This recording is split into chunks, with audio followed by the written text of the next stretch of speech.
All right, so now we have our contact form made. The next template I always go to when I'm setting up a system for someone is email templates. And so email templates are really, really crucial to workflows um, and automations because they are just like you are communicating with your client all the time, right? And so, but you're communicating with the client all the time, and you're probably communicating a lot of the same things. So having an email template in place is really helpful. So you're not feeling like you have to like constantly write the same email over and over again in your system and spend hours behind the computer. So that's why we create templates.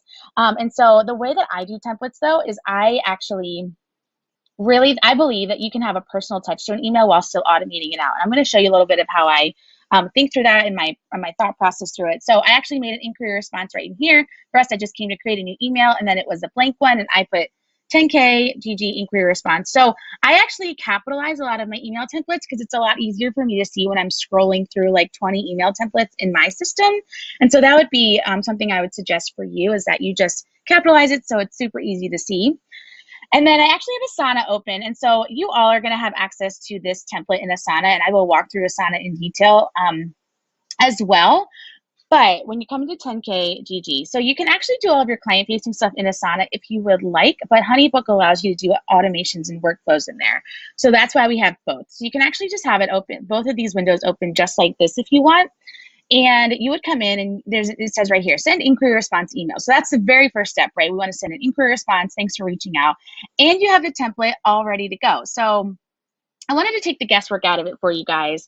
And so I put in the description like, hey, send this response, once the person reaches out, and then a title of, hey, thanks for reaching out. And it's very similar to how Carly does her branding process with people. And so I just made these into templates for you guys so you could have them ready to go to use for your own business. So then you'll come in and you'll hit paste.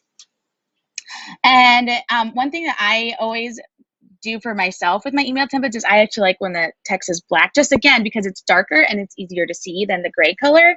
So then you'll come in and it says, hey, name. And so obviously we don't want that. And so there's actually a way to put the client name in here, and that's a smart field. And so that'll auto-populate when the inquiry response comes in.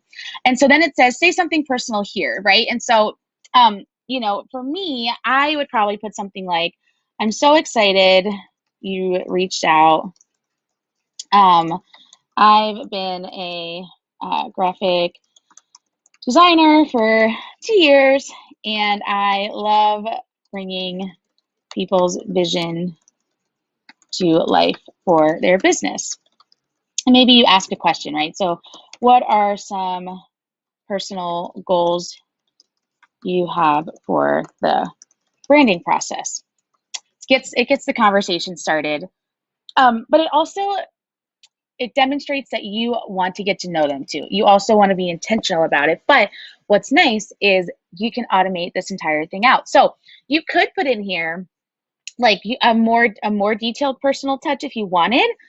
But you also want to keep in mind that you don't want to be spending hours behind the computer. So maybe you have the actual foundation, you have the skeleton of the template, and then maybe when you put it into a project or you're responding to someone, this whole thing is in here. But maybe you want to say like, I've loved getting to know you on Instagram. Okay, something to that degree. And you can see that this actually changed, I think, to gray. So I would probably change that. Again, my own little quirks in here. But whatever you want to do, you can actually put this.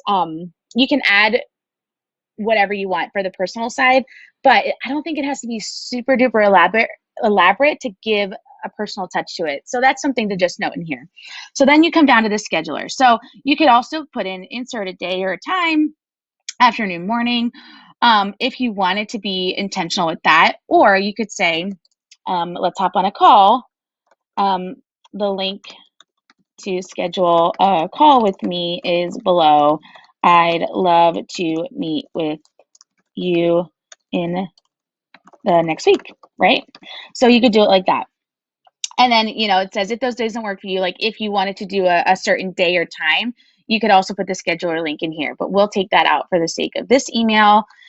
And then it says thanks, and then an email signature. So because we took the time in the beginning to create that email signature, it's really easy to put it in right now. So you would just come in here, and the little script means it's the email signature. and you are good to go. So the email signature is in there and your template is done. It's a beautiful thing. And a couple other things I wanted to note really fast is, and I'm actually going to put in here, let's hop on a call. And we're going to come back to this when we go to the scheduler lesson. But this is to insert a file or image. So let's say you wanted to attach like a welcome guide or welcome packet or like investment guide. You can do that right in there. Typically, I size down PDFs just because they can sometimes be a little too big for HoneyBook. So it might just be better to compress that first and then attach it in here.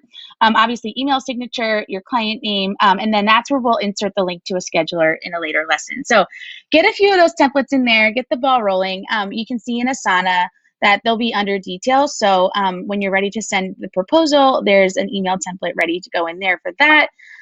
There is a welcome email, all of that good stuff. So you can just go through it. And I've tried to make it obvious where there's an email in here for you.